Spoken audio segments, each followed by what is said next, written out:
Hello everybody, this is Dee and welcome to my channel, Dee versus Retirement, and welcome to my office. It just was not conducive. The light was coming in the blinds. It was terrible. So had to move to the office today. And welcome into my office. This is where all the magic happens. Well, it's not really magic. It's where the stuff happens. Anyhow, as you can tell by the title, today I want to talk a little bit about my appreciation for being raised in the time that I was, and also I want to touch on my appreciation for raising my children in the time that I did. This is not going to be a things were better in my days, children today, blah, blah, blah. I think that children today have a lot of advantages we did not have. However, I feel that I was privileged because I grew up in a time where I was on the intersection of low tech and high tech. And as a child, I got to learn to enjoy things that were simple. And that lesson has stayed with me in life. But now I also know how to make technology work for me and make my life easier. I personally think that I am so incredibly blessed to be raised in the time that I was. Let's just talk a little bit about some of these things. My childhood was simple, and we had, like I said, technology. Saturday morning cartoons were the best, right? And those holiday programs that you would watch, Little House on the Prairie, we watched it together I think it was on Wednesday night as a family. It was amazing. So having TV and stuff available to us was wonderful, but screens were not our whole existence. And we were not barraged with constant dopamine hits. Therefore, simple things like skipping a rock through the water, or wading in the water, or taking a stick and writing our names in the sand. Those things were all ways that we entertained ourselves, which today I still get joy and entertainment from those. Because we didn't have constant access to music in our ears, we learned to enjoy the sounds of silence, the sounds of birds singing, or the leaves rustling in the air. And those are things that I still enjoy today. I can take a walk and enjoy a podcast or listening to music, or I can take a walk and just enjoy listening to the sounds of silence. This is a unique perspective I think I gained because of being raised during the time that I was. One summer, we dug a big pit and built an intricate roadway system for our Hot Wheel cars. Another summer, we dug a baseball diamond in the orchard. Doing these things, I think, taught me the reward of a project of hard work. None of those tasks were easy. It was hot. We were in the sun. With the baseball diamond, we were out there with hose, with the big pit, shovels, and little handheld hose to dig the trenches. It was hard work to do that. But it was so rewarding at the end when we were able to enjoy the fruits of our labor. And I think that has stuck with me today, in that I enjoy something that I have worked for far more than I enjoy something that was given to me. I think that serves me so well today and brings me happiness and joy when others would just see suffering and sorrow. We rode our bikes everywhere, and when we weren't on our bikes, we were walking. And the freedom of this, to just get on your bike, your parents didn't know where you were. You weren't going to come home until dark, right? And we would just be out there playing, having a good time. And it was so incredibly freeing. We played with our neighborhood kids, and this play happened organically. There were no curated play dates to perfect locations or with perfectly curated snacks. We took a drink out of the hose and went in and grabbed our peanut butter and jelly, right? It was just amazing. And today I have learned from this how to, I think, interact more with people in an organic manner, whether I'm going to be lifelong friends with them or not, or whether I'm just joining them for a day for a game of pickleball, right? I believe that having this type of existence filled me with an ability to be able to enjoy things today, and I am very grateful for that. Another thing I'm grateful for is that we learned some things that people don't learn today because they have technology to do it for it. One of the things is a map. Learned how to read a map. Now, don't get me wrong, love Google Maps, but I'm so grateful that I know how to read a paper map. Google has left me stranded a few times, and I was not lost. I knew how to get myself to where I needed to go because I could read a map. I have learned the importance of writing down phone numbers and addresses. I keep key phone numbers written on paper in my wallet because I recognize if I lose my phone, I don't know anybody's phone number and I would be totally lost without my phone. So I keep some of these things written down so that I have access to them always because I learned to do this and it's just a habit that has stuck. I can balance a checkbook and I still think in terms of a check register. The way that people handle their finances today is completely different than the way that I did. And while I am able to enjoy those ways today, I can swipe my debit card, credit card, I can check balances online, I can pay things online. While I'm able to take full advantage of that technology, in my head, I always have a check register going. So if I knew I had $1,000 in the bank and I spent 100, I know I have 900 left. And then I spent 200, I have 700 left. People don't think that way today. And I believe that having learned this as a young person, that it helps me today keep my finances more in check and has kept me out of financial trouble in more than once. And I am very grateful for that. Another thing I am grateful for is that I learned the art of research. We didn't have the internet at our fingertips. However, we went to the library, we looked up encyclopedias, we found different sources, and we learned to educate and research in a different way that I think has brought a lot of value to my life today and helped me to use this technology that's available to me in a more productive manner. I think one of the key things is I felt safer. I don't want to get into a discussion of whether we were actually safer or whether some of the things we did were wise or not. But I know that there was a comfort in feeling safe. And I don't think that kids today ever feel safe. And that makes me a little sad. As I said, we rode our bikes everywhere. We walked everywhere. We felt the freedom of being able to do that without thinking we were unsafe. Yet somehow, without the constant warnings from our parents and elders, we had common sense. I remember one time a person pulled over and asked if we wanted to ride home. Now, it was an older lady. I doubt that she was dangerous, but we said, no, thank you, ma'am. We're happy to walk. That was just common sense to us. No one had told us not to take a ride from strangers, but we somehow intuitively knew that we shouldn't get in the car with that person. I think that came from a lot of the other common sense lessons that we learned as kids. We were allowed to actually hurt ourselves. Now, don't be coming at me with, helmets are such a good thing, etc. I'm not going to argue that we're probably better off hurting or wearing helmets, but I am going to argue that we no longer let our kids hurt themselves, and they are afraid, constantly afraid of being hurt. I see this with my grandchildren. I see this with so many young children. They're like, well, if I do that, I could get hurt. If I do that, I could get hurt. And they are missing out on so much joy. We climbed on caves. We swam in the creek. We built questionable forts as to whether they would fall down. We fell off our bikes. We skinned our knees. We even broke bones. And not only were we okay, but when we did these things, our parents didn't freak out. They're like, here's a Band-Aid. Let me clean it up. Now go back outside. Because we did these things, we learned to be more cautious in some of our activities, but we learned this in an organic way. So instead of having fear put into us that something might happen, we learned from the lessons that we learned and the lessons of our friends, what things were wise and not wise to do.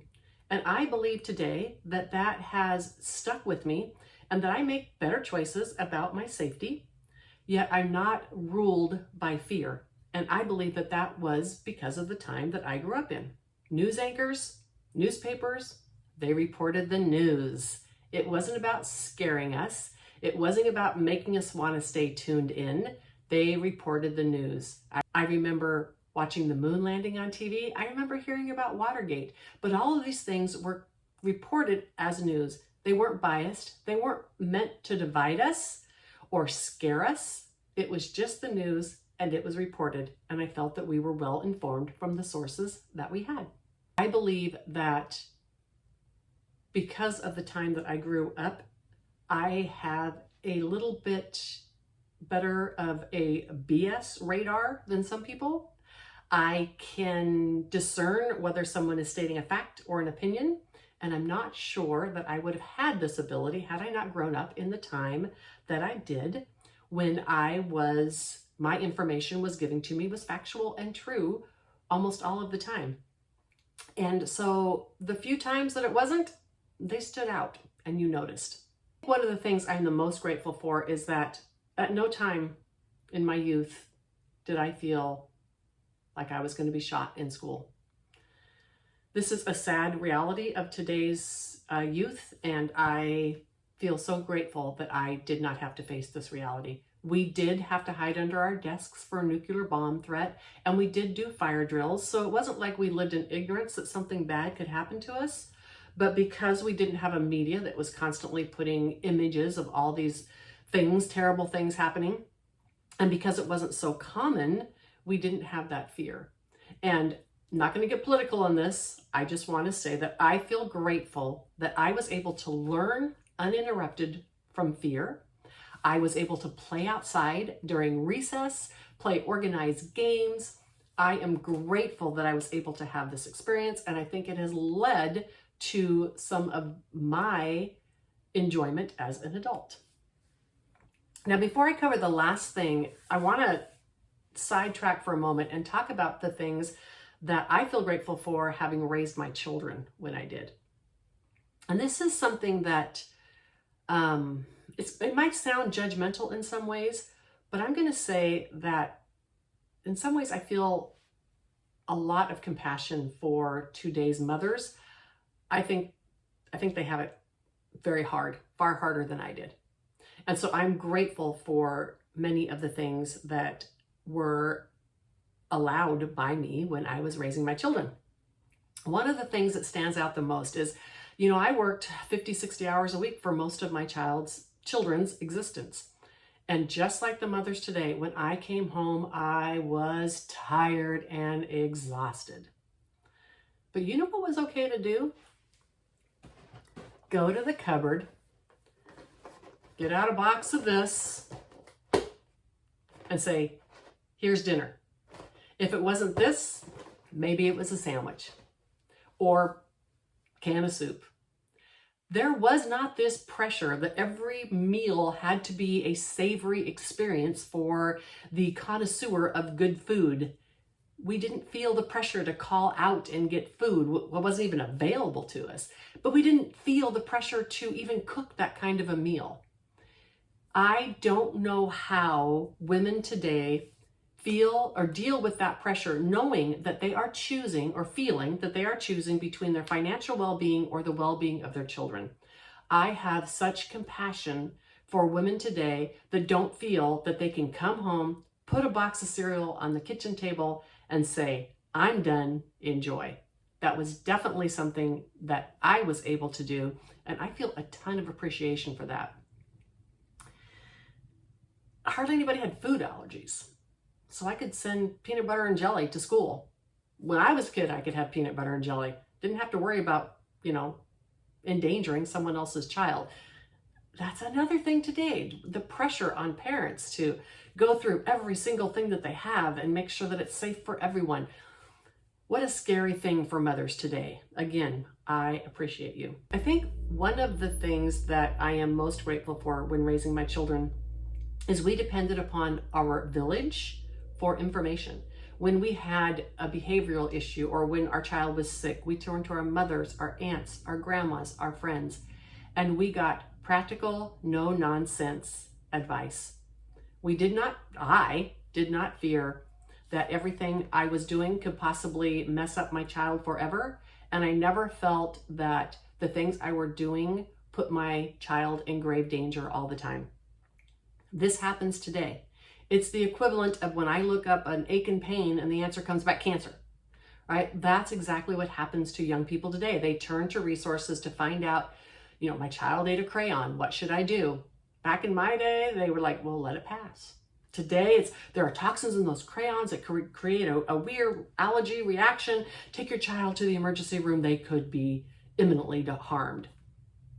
And I can't even imagine every time I Google something having that kind of answer come back. And not all people today have access to the village that I did when I was raising my children. And I am very, very grateful that I had access to that village. I feel very grateful that I was not constantly barraged with images of perfect parenting. The perfect meal, the perfect outfit, the perfectly dressed child, and the perfect play date and birthday party and vacation. Every darn one of us working mothers was a hot mess. Our nerves were shaken and we were one moment away from collapse from exhaustion. Everybody knew it. Everybody knew that's how parenting went. That's how it was. And we didn't feel alone in that we were the only person that felt life was out of control. Now we see constant images of perfection and we measure ourselves to that and we feel inadequate as parents. And I really feel a sense of compassion for the women today that struggle with that. To get back to my childhood, I think the thing that I am most grateful for is our financial situation when we were young. My dad was a blue-collar worker. We were middle class. We had a very modest house, 3-bedroom, 1 bathroom, no basement. I think it was probably about 900 square feet. Very modest. It wasn't a fancy house, but my mother kept it like a castle. We had clothes on our backs. And there was some peer pressure to have the things that other children had, but there was no pressure to go out and buy a complete new wardrobe. You got a couple new pair of jeans and some shoes, and we had clothes on our backs. We always had coats in the winter and hats and scarves and gloves, right? We had clothing. We had a car, right? We often didn't have 2 cars, but we had a car and we could drive places and we had gas money to put in it. We had food on the table. Mom worked really hard to make interesting, fun meals on the limited budget that she did, but she could stretch $1, and boy, did she ever. She also had a way of making things special, like chocolate chip cookies with no chocolate chips. What a special treat. I didn't know we had just run out of money and didn't have money for chocolate chips. I just enjoyed the wonderful, delectable, special treat of no chocolate chip cookies. She was able to make those food dollars stretch, and I am grateful for that. I never felt food insecurity, and I am grateful for that. We took simple vacations, camping, visiting family. These vacations were everything to us. We enjoyed them. I have some of my most fond memories camping with my family and visiting family and cousins and nephews and all the shenanigans we got up to when we visited. These vacations were fun and we enjoyed them. And my father, he had enough to go out on usually I can't say Friday nights because my father worked shift work, but on what would have been Friday nights of that shift rotation, he always had enough money to go out to the local watering hole with the guys and enjoy an evening. Now, these are just some of the things that we were fortunate enough to have when I was growing up. But here's the thing. We were grateful for being able to have those things. In my childhood, if you had enough for housing and food security and transportation and clothing, you felt gratitude for the job that provided you those things. I feel this is completely lost today. The amount of comments that I hear from people that I work 40 hours a week and all I can do is pay the bills. It's not that they're complaining about that. I understand. I understand why they're complaining because, the constant barrage of images. What makes me sad is they have lost that sense of gratitude for having enough. There is not a day that goes by that I don't feel grateful for what I have. When I go to the grocery store and I can pick what I want off the shelves, I feel gratitude. I'm not focused on how much more it's costing me. I feel focused that I still have the ability to be able to pick groceries off the shelf. When I come home, I feel gratitude for the home that I have. And I know that I'm blessed. I know that I'm lucky. I know that some people, it's going to be far more difficult to afford a home. And that's a whole different subject I don't want to even get into. But the idea that people today do not feel a sense of gratitude for having housing and food security, it just makes me sad. It seems that if there is not an abundance of cash for takeout food and spa days and fancy weekends with the girls or Disney trips, if they don't have those things, they really feel a sense of loss and that their work life is all just a waste of time. And really, work has always been about taking care of your life. Before we worked at jobs, we took care of our animals on the farm, we plowed our fields, we harvested our crops. Life was work, and we were grateful to stay alive, right? And again, this is not a judgment. I'm not saying these people are whiny. I am just saying that because of my childhood, the way that I was raised, I feel this sense of gratitude that my base needs are met that I am not sure people feel today. And I am so grateful that I have this in my life. Now, for fun, I want to talk about 5 things, and they'll be quick, 5 things about today that I am really grateful for. Again, because I walked this intersection, I'm grateful for Google Maps. I told you I can read a map. I'm happy that I can, but it was impossible to read a map and drive down the road by yourself. Having Google Maps has given me freedom to travel as a solo travel in a way that I never would have had without them. Additionally, because I don't let fear dictate my life, I take advantage and do a lot of traveling all by myself, and I incredibly enjoy it. I am grateful for Google Maps. Being able to call or video chat people that don't live near me. I am so grateful for this. When I was a child, we had to pay long distance phone calls. You couldn't just call grandma. It was too expensive. And you certainly couldn't video chat. I am so grateful for that technology today. Beyond grateful, actually. I'm grateful for having knowledge at my fingertips. Like I said, I enjoyed that I learned how to research in a different way. But the fact that I don't have to have a question unanswered for more than a minute makes me happy and brings me joy. And trust me, I'm addicted to the internet just like everybody else. It's a key component in everything decision that I make. Will I have coverage or not? I love having these answers at my fingertips and not having to wait until Monday when the library opened. I love credit and debit cards. As I said, I am grateful for being able to bank the way that I did and learn how to do it, but I am grateful that I have the ease of credit and debit cards. I no longer need traveler's checks. If someone steals my credit card, I get my money back. Unlike the old day, if I lost my purse and they took the money out of the wallet, it was gone. I love credit and debit cards. Above all, the thing I enjoy the most about the resources available to me today is this platform, and that's YouTube. I have recently learned how to play a ukulele. I could never learn to play guitar when I was young because I couldn't afford lessons. A book was too expensive to buy.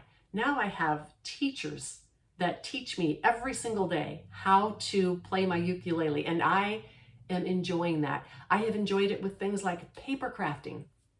I have enjoyed it with planning. I can go back in the day when I first started paper crafting and scrapbooking, you had to buy a book for layout ideas and such.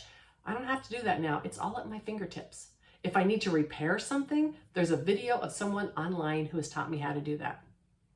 I am incredibly grateful for YouTube. And that is why I choose to publish content in this way, because I want to try to give back some of the joy that I get from the platform that I do. In closing, I just want to say that my childhood was a time of simplicity, gratitude, and civic responsibility. And I will ever be grateful for that. Please, in the comments below, leave some things that you are grateful for about your childhood. And if you are or were raised in the 90s or 2000s or 2010s, I would love to hear the things that you are grateful for too, because as I said, this is not about the good old days and we had it so much better. This is about finding gratitude in the things I've had in my life. I'll be on vacation, and so I'm not going to be posting one of these videos next Thursday. So in case I don't see you, I hope you have a wonderful Thanksgiving with your friends and family. Bye.